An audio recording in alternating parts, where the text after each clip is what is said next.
कहा जाता है कि बिना गुरु के ज्ञान संभव ही नहीं है। चाहे अर्जुन कितना भी टैलेंटेड क्यों ना हो, द्रोणाचार्य के बिना उसको शायद तीरंदाजी नहीं आती। और रामानुजन कितने ही गिफ्टेड क्यों ना हो, उन्हें गणित के आंकड़े नहीं आते पूरी तरह से समझाने, अगर उन्हें हार्डी जैसा एक अच्छा सा मित्र, शुभ चिंतक और मार्गदर्शक ना मिला होता। यहाँ पर हम जब शिष्यों की बात करते हैं तो ये इतने सारे अर्जुन हैं और साथ साथ में शायद कुछ लोग भीम भी है जो खेल कूद में भी अच्छे हैं। तो इनके ही शिक्षक कि जिन्होंने उन्हें मार्गदर्शन दिया है और उनको सफल बनाने में अपना योगदान दिया है। तो सबके लिए एक बार पहले जोरदार तालियां।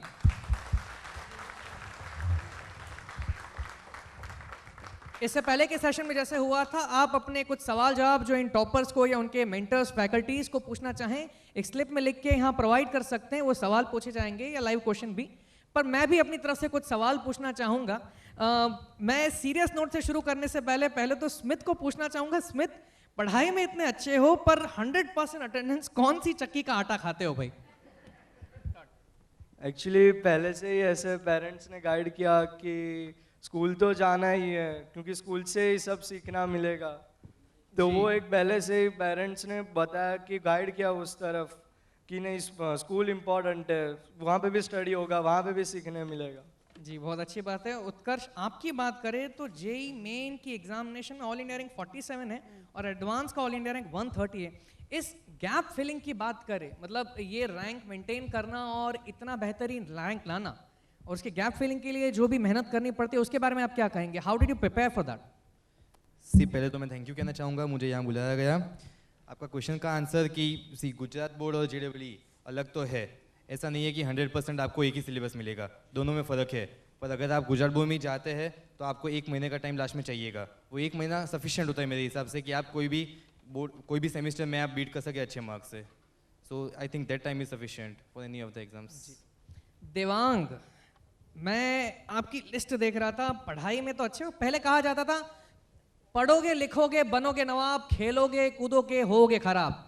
देवांग इन दोनों बातों को डिफाई कर रहा है, पूरी गलत साबित कर रहा है। ये पढ़ने में तो अच्छा है ही, लेकिन खेल कूद में भी अव्वल है। State level lawn tennis player है, स्टेट लेवल वॉलीबॉल प्लेयर है, एथलीट है और ब्रेन बी जैसी कंपटीशन में अपना दिमाग भी लगाया हुआ है। तो कैसे कर लेते हो ये सब? पेरेंट्स ने बहुत सपोर्ट किया है कि कहीं भी किसी स्पोर्ट्स कंपटीशन में कभी उन्होंने मना नहीं किया कि सिलेक्ट हुए हो तो चले जाओ, थोड़ा नहीं पढ़ोगे, थोड़ा बाद में आके पढ़ लोगे, क्या फ़र्क पड़ता है। तो उनका बहुत सपोर्ट रहा है। जी, विकी आपकी बात करें तो आप खुद इंग्लिश लैंग्वेज में भी प्रोफिशिएंट हैं, आपने बहुत अच्छा रैंक लाया है, एकेडमिक एक्सीलेंस के लिए आपको स्कॉलरशिप मिली हुई है। जब बात करते हैं स्कॉलरशिप की तो मतलब कह सकते हैं कि you have already been very responsible. पढ़ाई की बात आती है, एप्टीट्यूड टेस्ट में आप अच्छे मार्क्स लाते हैं, जो स्टडीज़ का स्ट्रेस होता है उसको कैसे बैलेंस करते हैं? कई बच्चे ऐसे होते हैं जो कहते हैं कि नहीं हम ज़्यादा पढ़ नहीं पाते, हमारा फोकस नहीं होता है, हमारा कंसंट्रेशन टूट जाता है। आप क्या कहेंगे? मैं कहना चाहूँगा ऑलवेज ज़्यादा पढ़ना ज़रूरी नहीं है, स्मार्टली पढ़ना ज़रूरी है। So always study smartly. You don't need to work hard, you can be smart. That is the difference between a mule and a horse. अब मैं इनके द्रोणाचार्यों को, गुरुओं को भी कुछ सवाल करना चाहूँगा। माफ़ करिएगा अगर बहुत ज़्यादा डिफिकल्ट सवाल हो, लेकिन शायद आप इससे भी अच्छे सवालों को क्रैक कर सकें। तो मैं पहले तो पीएसपी सर से बात करना चाहूँगा जी कि सर आप बताइए, जब मेंटरशिप करते हैं, हम बच्चों को पढ़ाते हैं और साथ साथ में इतने सारे जो बच्चे हैं उनकी बात करते हैं, तो कहीं ना कहीं कुछ बच्चे ऐसे होते हैं जो ऐसे पढ़ने में अच्छे होते हैं लेकिन बीच में उनकी लिंक या फोकस टूट जाता है। ऐसे सिचुएशन में क्या होता है, आप कैसे उनको करियर गाइडेंस देते हैं, कैसे उन्हें हेल्प करते हैं? सर उनको हम फिर से करियर काउंसलिंग करते हैं, बुलाते हैं, उनको गाइड करते हैं कि आपका टारगेट क्या है, आप उस पर लगातार फोकस करें। आपके पेरेंट्स क्या सोचते हैं आपके बारे में, हम क्या आपसे इच्छा रखते हैं, आपसे एलन क्या चाहता है, वो सब चीज़ें इनको समझाते हैं और फिर से उनको हम लाइन लेंथ पर लाने की कोशिश करते हैं सर। जी, तो बच्चों, टीचर्स के साथ मज़ा आता है कि नहीं आता है? मतलब टीचर्स आपके दोस्त जैसे हैं, let's believe it. KC sir, उनको माइक देंगे प्लीज। अब ये बताइए कि जब हम इंजीनियरिंग की बात करते हैं तो सबसे बड़ा प्रॉब्लम होता है, ज़्यादातर ऑडियंस में भी ऐसे कई लोग होंगे, बड़े भी, बुजुर्ग भी, बच्चे भी, जिनको मैथमेटिक्स एक डरावना सपना लगता है। मुझे भी लगता है, मैं आंकड़े समझ ही नहीं पाता हूँ। पर देखने की बात यह कि अगर मैं आंकड़े नहीं समझ पाऊंगा तो फिर मुझे मेरे बैंक बैलेंस के बारे में पता नहीं चलेगा। तो मैथमेटिक्स का डर जो होता है, उसका स्ट्रेस होता है, उसे कैसे दूर भगाया जाए? देखिए मैथ्स जो है वो एक अपनी लाइफ का इंटीग्रल पार्ट है। जैसे आपने अभी बताया बैंक बैलेंस, पैसा सब समझते हैं कि क्या ब्याज मिलेगा, क्या इंटरेस्ट आएगा, ये एक छोटे बच्चे को गुजरात में ये भी समझ में आ जाता है। तो numbers are not difficult, the way they are represented before them that makes them difficult. अगर कोई टीचर उनको बहुत अच्छे से सिंपल और ल्यूसिड तरीके से पढ़ाए तो मैथ्स कैन बी फन, और एक इंटरेस्ट भी होता है अंदर से कि yes I want to learn, and वो अच्छा कर जाते हैं। तो it's not so difficult after all. जी मनोज सर, आप बताइए, जब बच्चे मैथमेटिक्स की कॉम्प्लिकेटेड प्रॉब्लम लेके आते हैं, हमें देखने मिलता है कि बोर्ड वाइज स्ट्रक्चर बदल जाता है। कुछ बोर्ड में a + b होल स्क्वायर यानी a² + 2ab + b² हो जाता है, और कुछ में a² + b² + 2ab हो जाता है। तब ऐसे बच्चे नहीं सर हमको तो ऐसे सिखाया गया है, ऐसी कॉम्प्लिकेशन में आप कैसे उनको गाइड करते हैं? कंसेप्ट एक ही होती है, समझाना तरीका अलग अलग होती है। तो एक्चुअली पहले तो मैं कंग्रेचुलेसन करूँगा सारे स्टूडेंट्स को जो इतने अच्छे रिजल्ट लाए हैं। और ये चीज़ मैं समझाना चाहूँगा, एक्चुअली जब भी बायोलॉजी और इंजीनियरिंग 2 डिवीज़न हुआ है, सबसे इम्पोर्टेंट मैथ और बायोलॉजी के दे के डिवाइड किया गया। बच्चों को जब मैं क्लास में समझाऊँ तो बच्चों पहले इंपॉर्टेंस होती है मैथ, इसको मैथ में फोकस करो। कंसेप्ट एक ही होती है, उसमें कुछ भी नहीं है। तो इसको ध्यान में रखते हुए a + b का होल स्क्वायर को आप a² + b² ab + ba define करो, a² + b² 2 भी बना सकते हो, a² + 2 + b² बना सकते हो। कंसेप्ट एक ही है, जिस तरीके से आप डिफाइन करने कर लीजिए इसीलिए। मेरा बैकग्राउंड सॉफ्टवेयर का है, तो उसमें हमारे एक टीचर होते थे जो हमें बहुत अच्छी बात सिखाते थे कि सिंटेक्स जो है वो बदल जाती है, लॉजिक या कॉन्सेप्ट नहीं बदलता है। शायद सर मेरी बात से अग्री करेंगे। जी, तो मैं अगला सवाल दास सर से पूछना चाहूँगा कि बच्चे जो होते हैं कभी कभार मेडिकल टर्मिनोलॉजी में बहुत कंफ्यूज होते हैं, और साथ में मेडिकल स्ट्रीम ऐसे कि जिसमें टर्मिनोलॉजी का इंपॉर्टेंस बहुत ज़्यादा होता है और उसकी प्रिपरेटरी एग्जामिनेशन में बहुत ज़्यादा अहमियत रखते हैं। तो ऐसे बच्चों को कैसे गाइड करते हैं आप, या फिर बच्चे आपके पास किस तरह की कॉम्प्लिकेशंस लेके आते हैं, तो कैसे आपने उनको हेल्प किया हुआ है? फर्स्ट ऑफ ऑल नमस्ते Gujarat. These students make us stand here. We are not the teacher who make them stand. So they are really our proud. बस एक चीज कहूंगा, किसी ने मन बनाया था तो इंडिया इंडिपेंडेंस हुआ था, किसी ने मन बनाया था तो हैदराबाद इंडिया में शामिल हुआ था, कश्मीर इंडिया में शामिल हुआ था, वो दोनों गुजराती थे। मैं ऐसे कई सारे गुजराती स्टूडेंट के साथ इंटरेक्ट किया हूं जो कि दुनिया में शायद मैं किसी और स्टेट के ऐसा कैंडिडेट का नाम भी नहीं सुना हुआ हूं। तो यहां पर पोटेंशियल भर भर के है, बस मन बनाने का देरी है। जिस दिन मन बना लिए ये बच्चे पूरा, आप आज की डेट में एम्स के अंदर अगर रिजल्ट देखोगे, 2 ही स्टेट की सबसे ज्यादा रिजल्ट आता है, 1 is Kerala and the second is Gujarat. ऐसा कोई स्टेट ने, ऐसा कोई साल नहीं है जिस साल में गुजरात से बच्चे एम्स में सिलेक्शन नहीं हुआ है। मेरे फिंगर काउंट में 5 साल के बच्चे हैं। इस साल टॉप 10 में 4 गुजरात बच्चे हैं, टॉप 10 में। तो यहां पर लोग कहते हैं लक्ष्मी जी है, सरस्वती जी छुपे हुए हैं, निकालना बाकी है। तो आपके पास सब कुछ पोटेंशियल है, you can do, and this student they have enormous ability. We are not making them, they makes us proud, nothing else. क्या बात है सर, एक बार गुजरात के लिए फिर से तालियां हो जानी चाहिए। We should be proud of being Gujaratis. और Dipen sir ji, sorry for the interruption, one announcement. GJ12903 ये जो गाड़ी है उसकी चाबी चाहिए।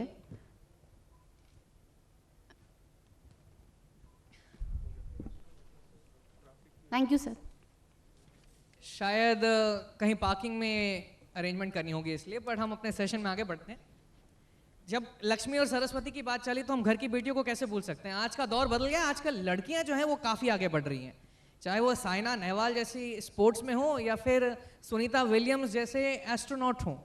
जब आपकी बात करें मौली, आप बताइए आपके इतने बड़े बड़े scores, participation in national cyber olympiad, scholar of year award 2013, 14, 15, 16, अरे कितना लंबा है। तो how do you manage studies? अब खास करके कितना फेवरेबल एनवायरनमेंट आपकी फैमिली की तरफ से भी आपको मिलता है स्टडीज के लिए और आपके मेंटर्स की तरफ से? Sorry to interrupt. She is the topper of DPS school, and she is the only topper of DPS school which has physics, chemistry, bio, and math. क्या बात है।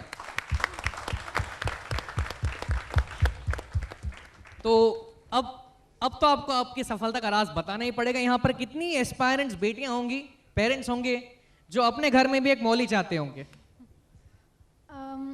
मेन जो सपोर्ट है वो पेरेंट्स और टीचर्स का है। मैक्सिमम अगर उनका सपोर्ट नहीं होता तो मैं अभी कोई स्कोर ऑब्टेन ही नहीं कर पाती।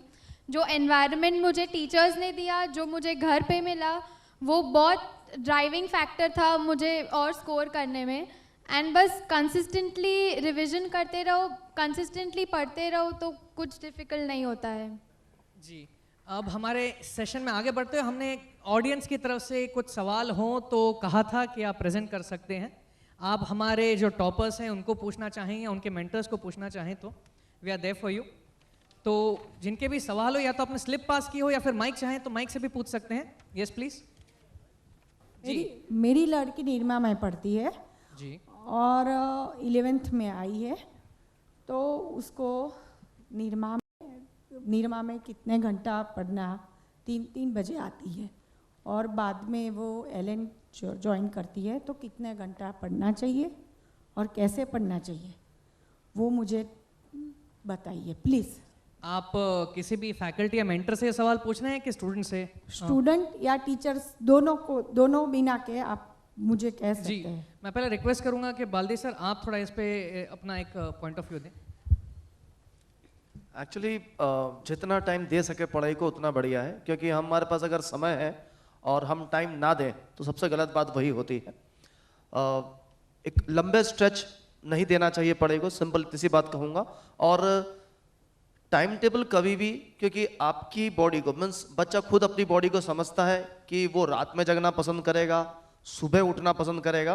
क्योंकि ये मेरी पर्सनल व्यू है कि एक मिथ रहा है पढ़ने वाले बच्चे के लिए, अब कोई सुबह, कोई शाम, कोई रात और दिन नहीं होता। जब नींद खुले तब सवेरा है, और जब नींद आए तो सो जाओ। जिद मत करो कि नींद आ रही है तब भी मैं किताब लेकर बैठूंगा, क्योंकि एक बार नींद आना चालू हुई उसके बाद आप 1-1.5 घंटा बर्बाद करोगे अगर जिद करी तो सिंपल सी बात है, बॉडी को 6-7 घंटे रेस्ट देना है। Means sleeping hours 6 to 7 hours रहे। उसके अलावा टाइम टेबल आप अपनी खुद की बॉडी के हिसाब से एडजस्ट करें। आप सुबह उठना ज़्यादा पसंद करेंगे या रात में पढ़ना ज़्यादा पसंद करेंगे, लेकिन एटलीस्ट घर पर नॉर्मल जो स्कूलिंग आवर्स है उनके अलावा कम से कम 7 to 8 आवर्स स्टडी होनी चाहिए नॉर्मली। मैं इसी सवाल की कंटिन्यूएशन में यश, क्योंकि सबसे ज़्यादा अचीवमेंट एक लेवल पे देखनी है तो यश ने काफ़ी हद तक हमें प्राउड फील करा है, तो आप as a student point of view इनके सवाल का क्या जवाब देना चाहेंगे? एज फार एज मैंने जो नोटिस किया है अपने बारे में और अपने फ्रेंड्स के बारे में, it's not about the time you put in, it's more about the efficiency. There is no limit कि हम सुबह चालू करते हैं and if we are like 2 घंटे में हम लोग थक गए, then we can go out, we can play for half an hour and continue.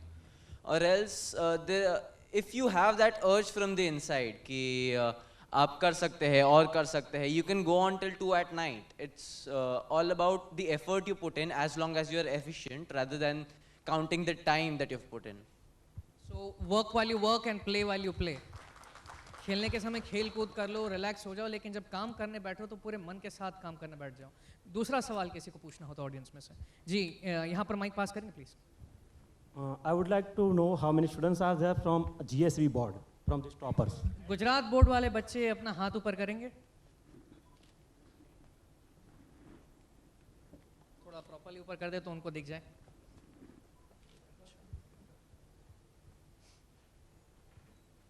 I hope you got the answer. आपको कोई दूसरा और सवाल पूछना हो तो जी, और किसी का सवाल? जी पीछे हमारे कई ऑडियंस में से सवाल पूछना चाहते हैं, प्लीज इन्हें माइक पास करें जी। First of all, congratulations to all the students. My question is to the student. Okay, my son is in 11th standard, right? So, as the time passes, number of chapters are added every day, let us say. So, now let us say when he come in the 12th standard, how he has to prepare so that he can give justice to the old chapters and the new chapters, or old chapters के concept भी perfectly revise करे और new chapters भी जो add होते हैं, तो वो कैसे उसका जो मतलब ऐसा कहता हूँ कि जो उससे बेटर परफॉर्मेंस हो सके। मतलब आप लोगों ने ऑलरेडी इतने अच्छे परसेंटेज मार्क्स से, रैंक से जेई एडवांस और मेडिकल एएम्स में क्रैक किया है, तो वो 12th स्टैंडर्ड में आने के बाद या अभी से कैसे प्रिपरेशन करें ताकि वो पूरा मिक्स ओल्ड सिलेबस मतलब ओल्ड चैप्टर्स और न्यू चैप्टर्स सब मिला के अच्छा परफॉर्मेंस हो सके? सर मैं आपसे एक सवाल पूछ लूँ पहले। आपने अपने बेटे के लिए सवाल पूछा है। हाँ जी। यहाँ पर मिक्स बोर्ड के बच्चे हैं जैसे कि आप जानते हैं। आपका बेटा किस बोर्ड में? गुजरात बोर्ड में है। गुजरात बोर्ड में। तो मैं अकॉर्डिंगली उस बोर्ड के बच्चे से आपका जवाब दिलाऊं ताकि आपको भी सेटिस्फैक्शन रहे। अदरवाइज तो गुजरात बोर्ड के बच्चे जो हमारे थे, मेरे ख्याल से बेटा आप गुजरात बोर्ड में हो, तो आप इनको आंसर दें कि वो किस तरह प्रिपरेशन करे कि जो ओल्ड सिलेबस और न्यू सिलेबस है उसके बीच में मेंटेन कर सकें, still he can prepare for other examination, competitive examinations की बात करें तो। देखिए बोर्ड्स के लिए तो बहुत टाइम देने की ज़रूरत नहीं है। एग्ज़ाम्स के 15-20 दिन पहले अगर तैयारी शुरू करते हैं तो हो जाती है। और जो 11th की बात है तो साथ साथ में एक दो चैप्टर्स हर सब्जेक्ट के शुरू कर देना चाहिए और उसकी कुछ असाइनमेंट्स लगा लेनी चाहिए जिससे ग्रिप और स्ट्रॉन्ग हो जाए। जी नेक्स्ट एंड लास्ट क्वेश्चन जी, कोई वहाँ लास्ट में देखिए, माइक पास करें। Okay, will take your question also after this. अच्छा, अभी तक मैंने सुना कि स्टेट बोर्ड और सीबीएसई लगभग सेम है, सिलेबस करिकुलम में कोई डिफरेंस नहीं है, लेकिन रिजल्ट से पता चलता है कि नॉर्मली ये जेडब्ल्यू एडवांस और मेंस में ज़्यादातर सीबीएसई वाले टॉपर्स होते हैं। गुजरात की बात करूँ तो मेरा लड़का एलएन में है और 10th में स्टेट बोर्ड में है, तो उसको अभी वहाँ पर भी एलएन में 2 बैच है अलग अलग, सीबीएसई की अलग है और स्टेट बोर्ड की अलग है। अगर सेम है तो बैच क्यों अलग रखते हैं? हमारा टारगेट होता है सेंट्रल का, मतलब आईआईटी वगैरह, ठीक है, तो 2 बैच क्यों अलग रखते हैं? दूसरा कि अगर हम आईआईटी का टारगेट रखें और नॉर्मली यहाँ इंजीनियरिंग का जो सीट एलोकेशन है वो 85 और 15% है, आईआईटी में अगर नहीं मिला उसको एडमिशन, तो अगर वो सीबीएसई बोर्ड में है तो यहाँ पर भी उसको थोड़ा डिफ़िकल्ट रहेगा। आप मेरा क्वेश्चन समझ रहे होंगे। जी, यहाँ पर सुमित सर ऐड करेंगे और प्लस साथ में तुषार सर भी अपनी क्या कहते हैं कि आपको सजेशंस और आंसर देंगे। सर आप जो कह रहे हैं बिल्कुल ठीक है। अब से पहले ऐसा ही होता था, सेमेस्टर सिस्टम के होने की वजह से नेशनल कंपटीशन में कहीं ना कहीं बच्चे सफ़र करते थे। सेमेस्टर सिस्टम के हटने से आप ये मानिए कि अब रिजल्ट में बहुत इंप्रूवमेंट आएगा, स्टेट बोर्ड के भी बच्चे बहुत अच्छा परफॉर्म करने लगेंगे।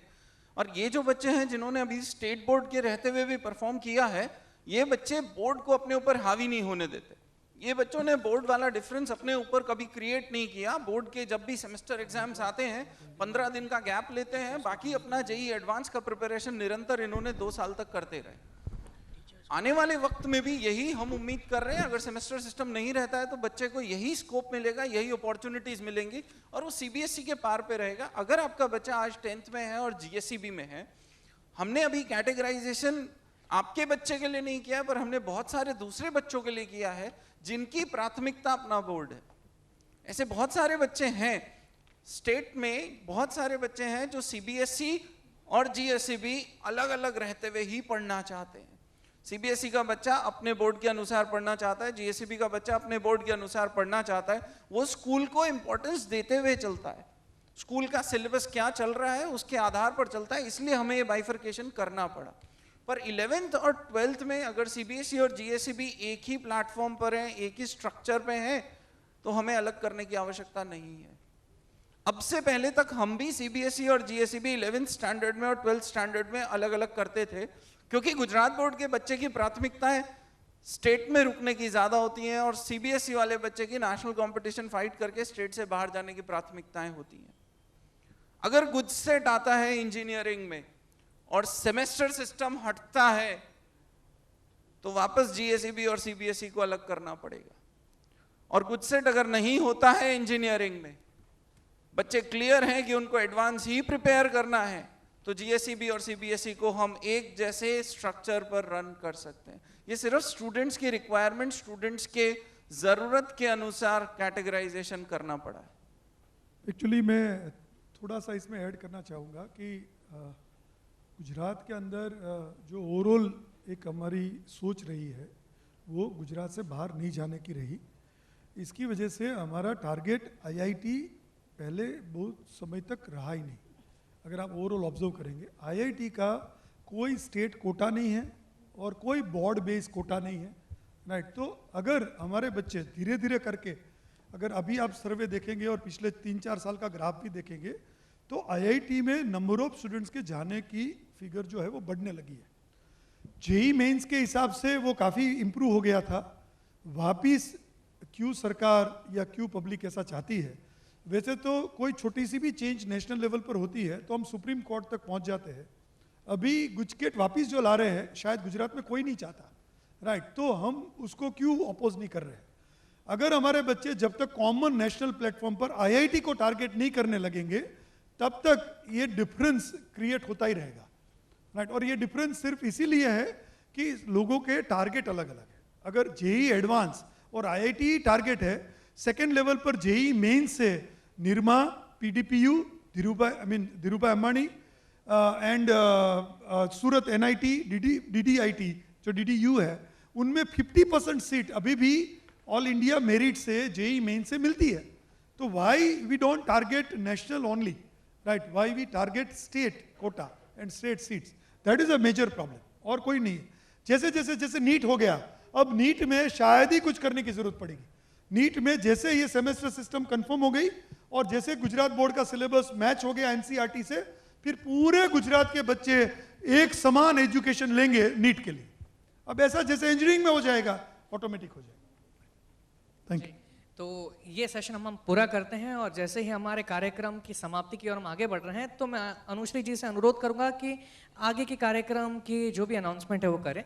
और मैं इंटरप्ट करूंगा, 1-2 क्वेश्चंस और हैं बाकी, अगर हम ले लें समय की कमी। बस एक छोटा सा क्वेश्चन, लास्ट क्वेश्चन और एक क्वेश्चन हम ले लेते हैं सर, टाइम को ध्यान में रखते हैं। और मैं रिक्वेस्ट करूंगा कि उसका आंसर भी हो, हम बहुत पॉइंट टू पॉइंट क्रिस्प कर दें। सबसे पहले तो कॉन्ग्रेचुलेशंस।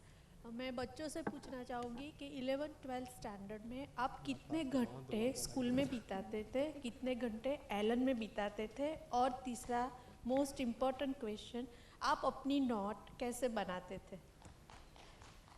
बहुत अच्छा सवाल है कि आप बच्चों, ये जो पूरा डिस्कशन हो रहा है उसमें ये मोस्ट इम्पॉर्टेंट है, वो मैं बच्चों से ही पूछना चाहूँगी। सर तो पढ़ाते हैं, लेकिन बच्चे आप कैसे अपनी नोट बनाते थे और कितने घंटे एलन में बिताते थे ट्यूशन के सिवा और स्कूल में? देखिए, जब आप, मैं जेई के लिए प्रिपेयर कर रहा था, तो जब आप इंजीनियरिंग चूज़ करते हो तो आप डिसाइड कर लेते हो कि मेरी लाइफ बहुत हेक्टिक होने वाली है। तो मैं सुबह 6 बजे उठता था, स्कूल जाता था, वापस घर 3 बजे पहुंचता था, फिर उसके बाद हफ्ते में 3 दिन क्लास होती थी 4:30 से 9 बजे। तो उन दिन खुद की प्रिपरेशन करने का टाइम कम होता था, तो मैं रात को जैसे 10 से 12 या 10 से 2 होमवर्क के बेसिस पे करता था। जहाँ तक नोट्स की बात आई, तो टीचर्स जो क्लास में बता रहे हैं वो पूरा मेरी नोट्स में लिखा होगा, और ऊपर जो मैं पेपर सॉल्व करता हूँ, जो असाइनमेंट सॉल्व करता हूँ, जो भी मेरी गलतियाँ हो रही है वो सब भी वहाँ पे लिखा होगा। तो मतलब आधा टीचर्स का, आधा खुद का, और जो खुद का लिखा होता है उस पर मैं ज़्यादा काम करता था, क्योंकि वो मेरी गलतियाँ हैं, तो उसी में आगे फोकस करना पड़ता। जी, मैं इसमें ऐड करना चाहूँगा कि हर एक का एक स्टडी का फंडा अलग होता है। कोई दिन में पढ़ता है, कोई रात में पढ़ता है। कोई स्टीरियोटाइप स्ट्रक्चर से ज़्यादा अहम बात है कि एक सेल्फ डिसिप्लिन हमारे अंदर हो, हमारा खुद का एक ऑर्गेनाइज टाइम टेबल हो कि जिसके तहत हम पढ़ते हो, प्रिपरेशन करते हो, जब वक्त आए तो रिलैक्स करें और एक बैलेंस मेंटेन करें, तो हम किसी भी चीज़ में सफल हो सकते हैं। और सबसे अहम बात यह है कि हम अगर किसी चीज़ को सच्चे दिल से पाना चाहते हैं, मतलब अगर हमें जेई क्रैक करना है या फिर ऑल इंडिया मेडिकल एग्जामिनेशन को क्रैक करना है, तो उसके लिए अगर हमें इतनी चाहत है तो कोई भी काम, कितना भी वर्क हम ले रहे हैं, हमें टीडियस नहीं लगेगा, क्योंकि वो हमारी चाहत है। It's like a motivation. Simple सी बात है कि कभी कभी बच्चे मना कर देते हैं कि नहीं भाई गैस का सिलेंडर नहीं उठा सकते, लेकिन उन्हीं बच्चों को उनकी मनपसंद बाईसाइकिल दे देता है तो उसको उठा के कहीं पर भी घूमने फिर जाएंगे। तो ये सेल्फ मोटिवेशन की भी बात होती है। I hope most of the student would agree with this. And जी, yes, now last session of the day. मैं रिक्वेस्ट करूंगा कि कोई भी अपनी जगह से नहीं उठेंगे, क्योंकि ये सेशन बहुत ही इंपॉर्टेंट है। मैं सभी टीचर्स को रिक्वेस्ट करूंगा कि वो अपना स्थान ग्रहण करें। Sumit Gupta sir and Pankaj Baldi sir हमारे इस सेशन के लिए हमारे साथ रहे। ये जो सेशन है वो इन बच्चों की मेहनत, उनका जो हार्डवर्क, उनका जो डेडिकेशन, और पिछले सालों में उन्होंने जो दिन रात मेहनत करी है, उनको रिवॉर्ड करने का है। तो हम सब मिलके एक बार जोरदार तालियों से इन बच्चों को अभिवादन करेंगे। और मैं रिक्वेस्ट करूंगा कि ये उनकी जो रिवॉर्ड सेरेमनी है वो हम स्टार्ट करें। हम सब बच्चों को यहाँ सम्मानित करेंगे आपकी प्रेजेंस में, आपके साथ।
मैं अनुरोध करूंगा इन होनहार बच्चों के पेरेंट्स को भी कि वो स्टेज पे आए, हम उनका भी सम्मान करना चाहेंगे।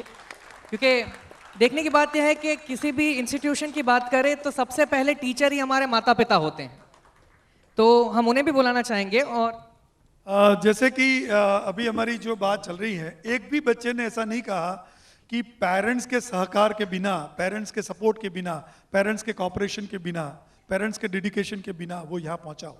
राइट, हमेशा किसी भी बच्चे की सफलता में पेरेंट्स का सेक्रीफाइस, योगदान, उनकी समझ, उनका डेडिकेशन हमेशा बहुत बड़ा रोल होता है। We request all the parents who are present here, right, please come on the stage. दो पेरेंट्स ऑफ द स्टूडेंट्स जो यहाँ उपस्थित है, please come on the stage. उनके लिए जोरदार तालियां बजाई जाए। दादाजी, पापा जी, मम्मी जी, दादी जी, नानी जी, नाना जी, अंकल, मामा, जो भी है सब एक बार यहाँ आ जाए। एक ग्रुप फोटो लेंगे हम सभी बच्चों का और पेरेंट्स का और हमारे टीचर्स का। राइट, अपने अपने बच्चों के साथ आ जाए, खड़े हो जाए please sir. Thank you sir, congratulation. Yes sir, congratulation sir, please come, please come. सभी बच्चे आगे आ जाए। एक पूरा ग्रुप फोटो के लिए पेरेंट्स के साथ हम सभी टीचर्स जो भी एलन से यहाँ आए हैं, सभी टीचर्स, सब मेंबर्स, सब स्टेज पर आ जाए ग्रुप फोटो के साथ। यहाँ आगे आ जाए, यहाँ आगे आगे की तरफ आ जाए, आगे आगे आगे जाए please, please come,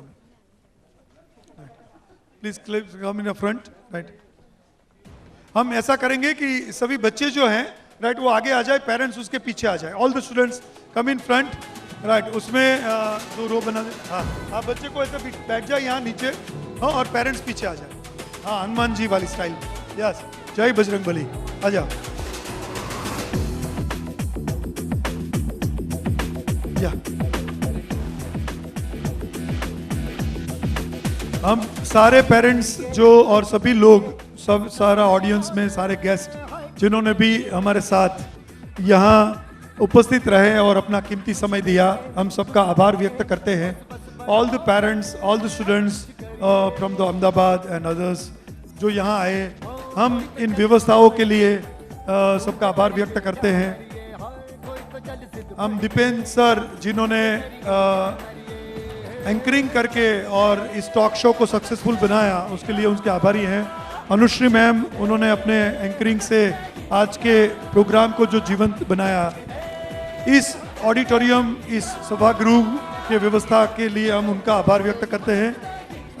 Thank you very much for all the events, all the things that which has been happen, even जिनका नाम नहीं लिया है उस सबका भी हम आभार व्यक्त करते हैं.